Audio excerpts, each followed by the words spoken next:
one's bound to be your best. You rallied to win both of those matches. Which one were you most impressed with yourself? The second win, of course. Anybody that watched the second win, you know, the first win, we got in a scramble, he ended up in a trap arm, that stuff happens, you know what I'm saying, every day in practice. So anybody that's a wrestler knows that those positions happen, and it's kind of crazy, you know, but it just happened that way.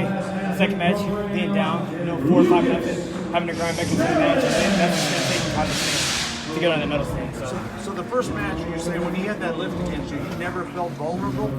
I mean, of course you feel vulnerable. You're wrestling a good wrestler. It's the final X, you know, but I felt more prepared than he did in that position. And that's really, I think, what made the difference. Let's talk about the game plan shift, if there is one, when he goes up 5-0 in that second match. There's no game plan shift. You heard Coach Lewis in the back. I'm sure you can hear it on the video. Stick to the game plan. Stick to the game plan throughout both matches. We had a game plan going in. It's not just one match here. That's what makes it kind of special. It's a 3-match series, so you got to be able to stick with your game plan for a longer period of time.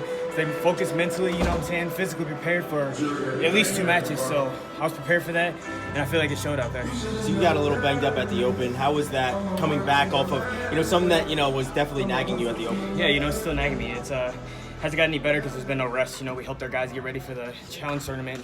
And then we had the guys go to Final X and Rutgers last week, and now I'm here. So I've been on it. It's been okay, but I've had to overcome a lot this year. I didn't even think I'd be wrestling, to be honest, this year because I tore my UCL completely, had to get a cadaver UCL, so it was just kind of like another bump in the road for me this year, and I think all that adversity kind of helped me see it through the season.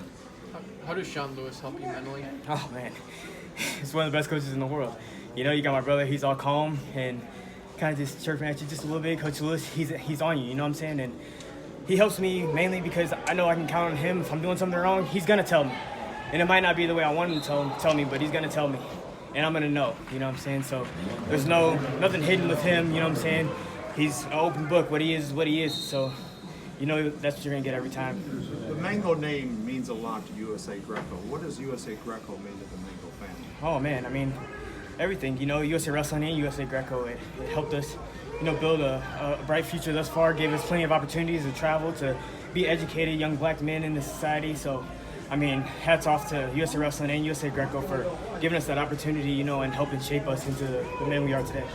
So in the last couple seconds of the match, you went to what looked like a normal folk style stance. Did that really help you kind of put him out of position? It's just part of the playing. He hasn't been wrestling Greco too long, So I figured if I got up, got my chance on top like we're playing, go up.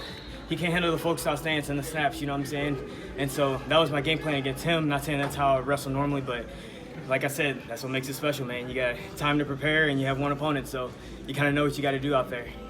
Brian, what's it like having Greco as a part of Final X this year? It was awesome, man. This is an unbelievable event. I thank, University of Nebraska for hosting this, and USA Wrestling, Flow Wrestling, everybody for putting this together. It's a great event, and I hope we can get back here next year. Did you pay attention to it all last year, even though Greco wasn't included? Oh, yeah. I watched, we always got some black and gold in the Final X, so I was definitely watching our females and them compete last year and everything and rooting them on. What kind of went through your mind when they announced that they were going to include Greco this year? Nothing much more, just happy that we were finally getting, a little bit of publicity. Not that we don't, but, this is off the chain, So I was happy that we were going to be included in this, and it made me look forward to wrestling in it. Definitely. I know the women's freestyle it seemed like them being a part of Final X kind of gave them a platform last year. Do you feel like it was a similar opportunity for Greco this year? I do. I feel like we had good matches. All the matches have been good so far. Even in Rutgers, Max Nauer throwing a big bomb 5, and everything. It gets the people exposed to Greco, and I feel like a lot of times people are afraid of Greco just because they don't know. Afraid out of ignorance. So it gets them exposed to it, and the more they get to see it, the more they get to see the throws, they'll get into it and goes from there. I'm going to say, does it take throws like Max Nauer or that last minute finish there that you had to help grow it a little bit? Not necessarily. I don't think it takes throws, but it takes good matches. And if you have a good match, it's going to be something that involved. Of course, some matches are going to be grinded out. Like Bunker shut his opponent down, did a great job. You know what I'm saying? That was a great match, but it wasn't maybe exciting. Right. But you'll get that as you get good wrestling coming through. Definitely. Congrats. Yeah.